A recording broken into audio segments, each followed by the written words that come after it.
नमस्कार दोस्तों, कैसे हैं आप सभी। थिंक स्टडी पर आप सभी का भरपूर स्वागत है।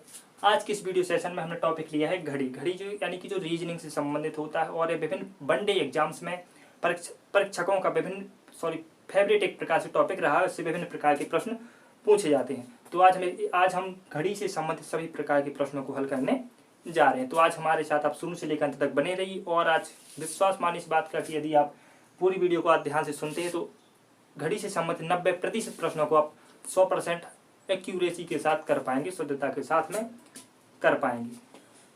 घड़ी के टॉपिक को, जो घड़ी संबंधित जो पार्ट है, इस टॉपिक को पढ़ने से पहले हमें कुछ छोटी छोटी नॉर्मल बातें, सामान्य सी बातें हमें समझ लेनी चाहिए कि घड़ी जो होती है एक प्रकार से या तो घड़ी गोल होती है या फिर घड़ी चौकोर होती है या फिर घड़ी कैसी भी हो सकती है। घड़ी कैसी भी हो सकती है। घड़ी का जो आकार है, इस प्रकार से इस घड़ी के आकार को बोलते हैं डायल। क्या बोलते हैं? डायल। इस घड़ी के आकार को हमने डायल का नाम दिया है। इस घड़ी में, किसी भी घड़ी में प्रमुख रूप से 3 प्रकार की सुइयां होती हैं। 3 सुइयां होती हैं, 3 प्रकार की 3 सुइयां होती हैं। एक तो होती है घंटे वाली, सबसे छोटी होती है। एक होती है मिनट वाली, उससे थोड़ी लंबी होती है। और एक होती है सेकंड वाली, जो कि सबसे ज़्यादा लंबी होती है। और घड़ी में हमारे एक प्रकार से घड़ी, कोई भी घड़ी औसत रूप से इसमें 12 भागों में बटी होती है। यहाँ पे 12, यहाँ पे 1 2 3 4 5 6 7 8 9 10 11, इस प्रकार से कोई भी घड़ी हमारे 12 भागों में बटी होती है। जो घड़ी से संबंधित जो प्रश्न होते हैं वो परीक्षक प्रमुख रूप से 3 प्रकार के प्रश्न पूछता है।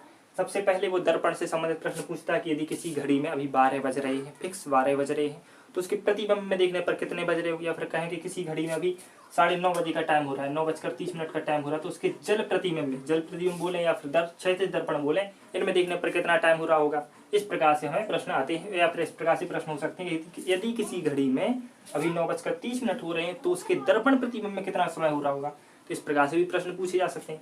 दूसरे प्रकार के प्रश्न पूछे जाते हैं कोण आधारित, यानी इसमें कोण ज्ञात करना होता है कि हम यदि किसी घड़ी में अभी 9:30 का टाइम हो रहा है तो उनकी उस दोनों सुइयों में अभी कितने डिग्री का कोण बन रहा होगा। तीसरे प्रकार के प्रश्न पूछे जाते हैं समय ज्ञात करने से संबंधित। इस प्रकार के प्रश्न ऐसे होते हैं कि यदि किसी घड़ी में अभी दोनों सुई, घंटे वाली और मिनट वाली सुई, दोनों सुइयों के बीच में 30 डिग्री का कोण बन रहा है तो अभी समय कितना हो रहा होगा। इस प्रकार से, मतलब जैसे 4 बजे के बाद में 30 डिग्री का कोण बनना है तो कितना समय हो सकता है, इस प्रकार से। या फिर ऐसा हो सकता है कि 3 और 4 बजे के मध्य कब दोनों घड़ी की दोनों सुइयां परस्पर समान होंगी, परस्पर एक लाइन में होंगी, एक सीध में होंगी। इस प्रकार से इसके प्रश्न पूछे जाते हैं। तो आइए दोस्तों फिर देखते हैं कि एक एक करके अपन इस टॉपिक को हम 3 वीडियो में क्लियर करेंगे। 3 वीडियो में क्लियर करेंगे। और पहले वीडियो में आज हम देखने जा रहे हैं दर्पण प्रतिबिंब से संबंधित घड़ी के प्रश्न। तो देखते हैं कि दर्पण से संबंधित घड़ी के प्रश्न किस प्रकार से बनते हैं। तो दोस्तों आइए देखते हैं किस प्रकार से वो घड़ी के कौन से प्रश्न हैं जो घड़ी से संबंधित होते हैं और दर्पण प्रतिबिंब के द्वारा आधार पर पूछे जाते हैं। तो दोस्तों इतनी सी बात एक आपको याद रख लेनी चाहिए, समझ लेनी चाहिए अच्छी तरह से कि दर्पण प्रतिबिंब से संबंधित 2 प्रकार के जो प्रश्न होते हैं वो पूछे जाते हैं। एक तो होते हैं क्षैतिज दर्पण पर आधारित, दूसरे होते हैं ऊर्ध्वाधर दर्पण पर आधारित। क्षैतिज दर्पण को ही हम जल प्रतिबिंब कहते हैं। और जब भी परीक्षक आपसे कहे कि दर्पण में कितना समय हो रहा है, दर्पण, तो उसका मतलब आपको ऊर्ध्वाधर ही लेना है। तो इस प्रकार से एक बात क्लियर है कि दर्पण प्रतिबिंब के 2 प्रकार के प्रश्न पूछे जाते हैं। सबसे पहले हम इसमें समझ रहे हैं ऊर्ध्वाधर दर्पण। सबसे पहले हम समझ रहे हैं ऊर्ध्वाधर दर्पण के आधार पर पूछे जाने वाले प्रश्नों को। दोस्तों इस प्रकार के प्रश्न इस प्रकार से बनते हैं कि यदि परीक्षक आपसे कहे या कोई प्रश्न आपको दिया जाए, उसमें बताया जाए यदि किसी घड़ी में कोई घड़ी है, उस घड़ी में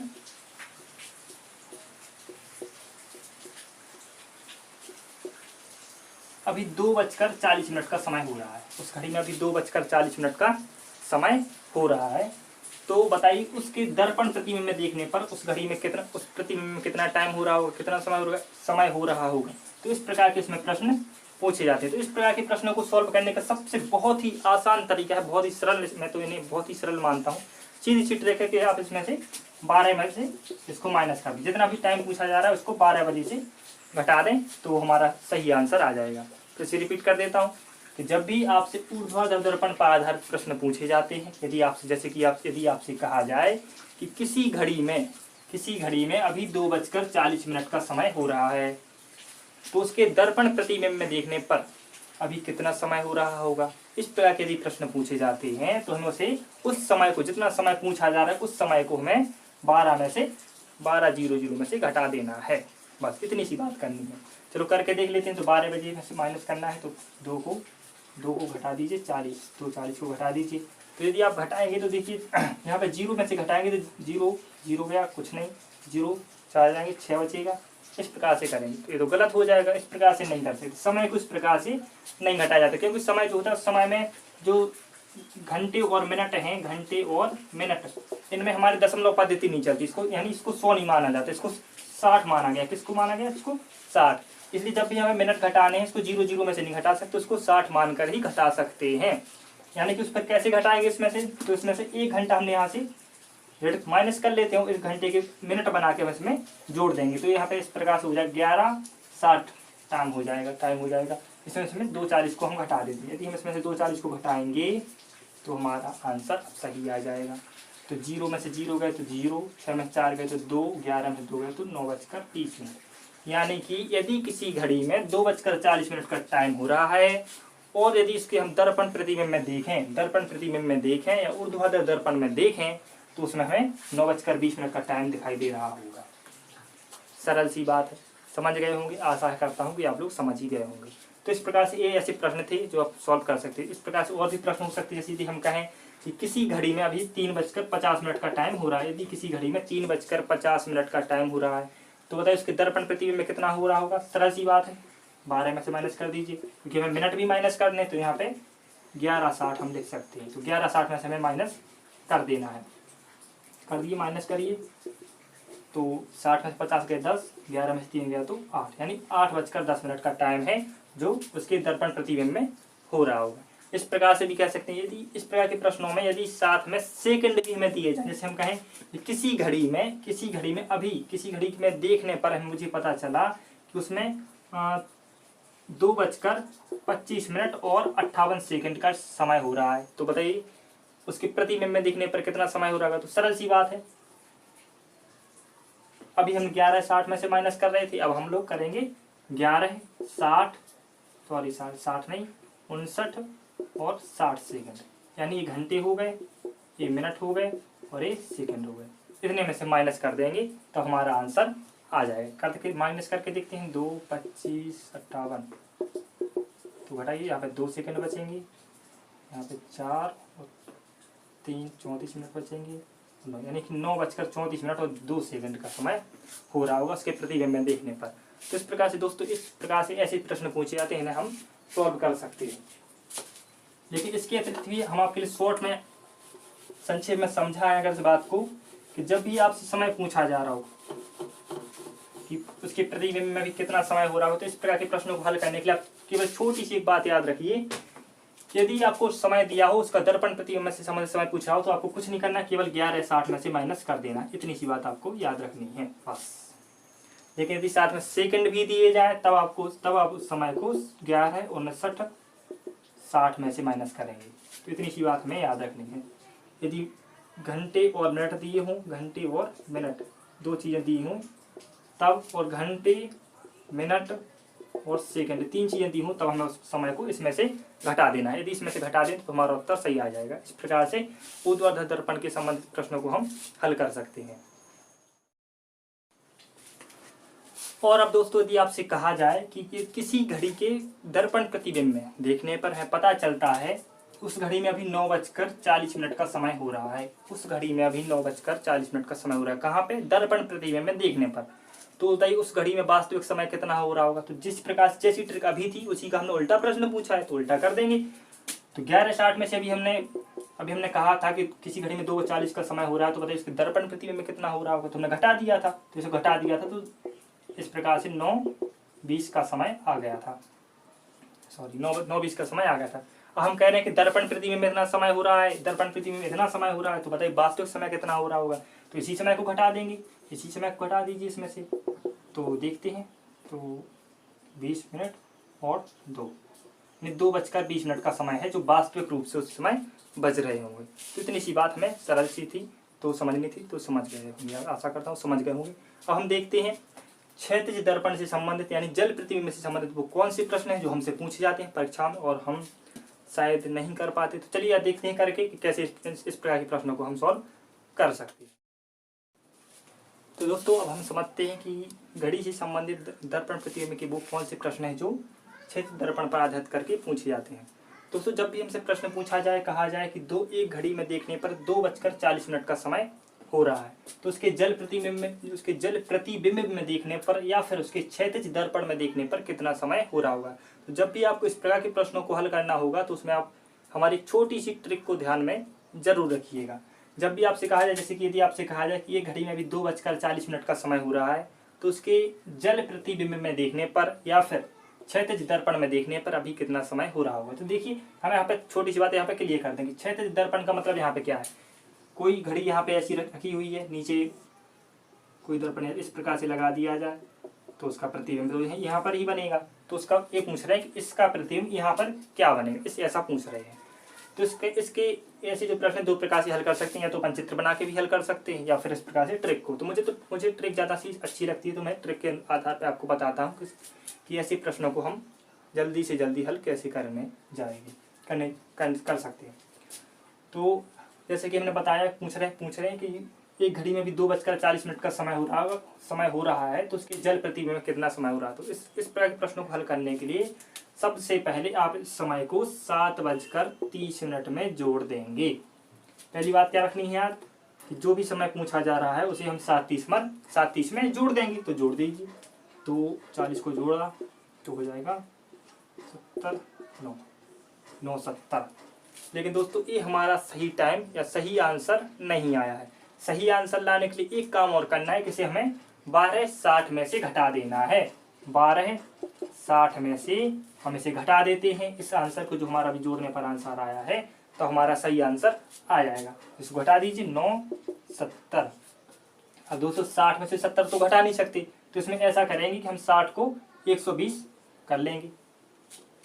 तो 120 में 70 घटाएंगे तो 50 बचेंगे, और 12 में से 9 घटाएंगे तो 3 बचेंगे। तो उत्तर आ जाएगा हमारा 3:50। यानी कि इसको यदि हम जल प्रतिबिंब में देखें तो हमारा आंसर आ रहा होगा 3:50। इतनी सी बात थी, इतनी सी शॉर्ट ट्रिक थी, आपको समझनी थी। चलिए हम दोबारा इसको सॉल्व करके समझाते हैं, आपके लिए बताते हैं किस प्रकार से हम इसको सॉल्व कर सकते हैं। जैसे दोस्तों यदि हमने कहा कि किसी घड़ी में 2:40 का समय हो रहा है, तो सबसे पहले क्या करना है, 7:30 में जोड़ देना है। जोड़ दिया, लेकिन जो हमारा आंसर आता है वो आंसर सही नहीं होता है। उस आंसर के लिए हमें 12:60 में से हमें माइनस करना चाहिए। 12:60 में से माइनस करना पड़ता है। यदि वो घंटे हैं 12 से ज़्यादा हैं, तो हम उसे 24 में से माइनस करेंगे। और जो मिनट हैं, यदि वो 60 से ज़्यादा है, 60 भी है तो चल जाएगा, क्योंकि 60 में से 60 तो घट जाते हैं। लेकिन यदि 60 से ज़्यादा आ रहे, 61 आ रहे या फिर उससे भी ज़्यादा आ रहे हैं, तब हम उसे 120 में से घटाएंगे। इतनी बात हमें याद रखनी है। जैसे भी ये वाले मिनट आए थे 60 से ज़्यादा, तो हमने इसको 120 बना लिया था। लेकिन जो 9 थे वो 9 भी 12 से ज़्यादा नहीं थे, तो उसको 12 का हमने 12 रहने दिया। इस प्रकार से हमने इसको सॉल्व किया है। चलिए अगला प्रश्न इसमें सॉल्व करके देखते हैं। तो देखते हैं किस प्रकार से हम इस अगले प्रश्नों को भी सॉल्व कर पा रहे हैं।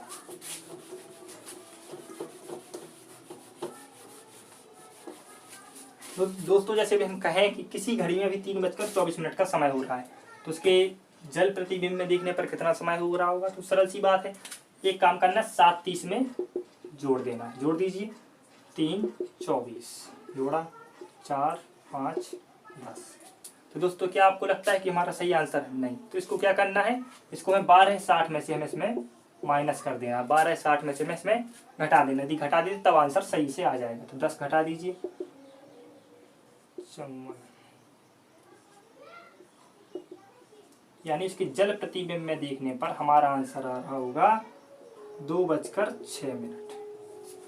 इतनी सी बात समझनी है। इसी प्रकार से ये वाला प्रश्न भी है।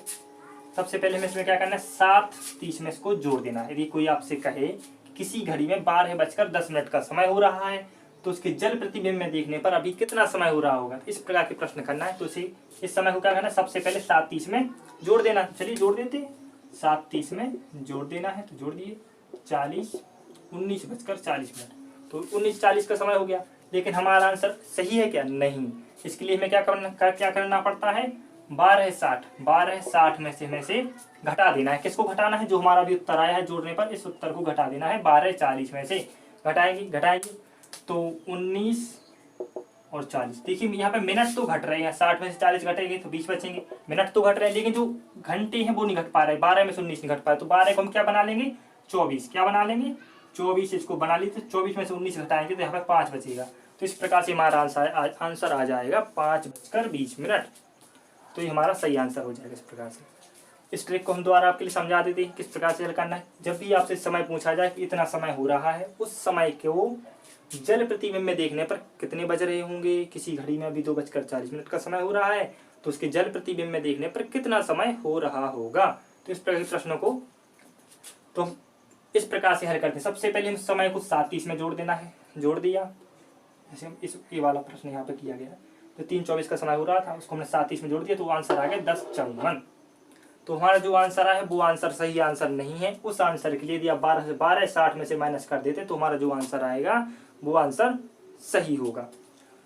तो यहाँ पे एक बात लेकिन अच्छी तरह से याद रखनी है कि यदि यहाँ पे जो जोड़ने 37 में जो जोड़ने पर जो उत्तर आया, यदि वो मिनट जो है 60 से ज्यादा आ गए हैं, तो हम उसे 60 में से नहीं 120 में से घटाएंगे। और जो घंटे आए हैं वो घंटे यदि 12 से ज्यादा आएंगे तब हम उसे 24 में से घटा देंगे। नहीं तो हमें 1260 में से तो घटाना ही घटाना है। इस प्रकार से हमारा आंसर सही हो सकता था। तो दोस्तों ये थी हमारी आज की वीडियो, और आज की वीडियो आप सभी को कैसी लगी कमेंट करके जरूर बताइएगा। और यदि वीडियो आपको अच्छी लगी, हमारा प्रयास आपके लिए अच्छा लगा हो, तो जरूर दोस्तों आपको प्रोत्साहन देने के लिए लाइक जरूर कीजिएगा, हमारी वीडियो को शेयर कीजिएगा। और अभी तक यदि आपने हमारे चैनल को सब्सक्राइब नहीं किया तो प्लीज़ इसे जल्दी से सब्सक्राइब कर लें।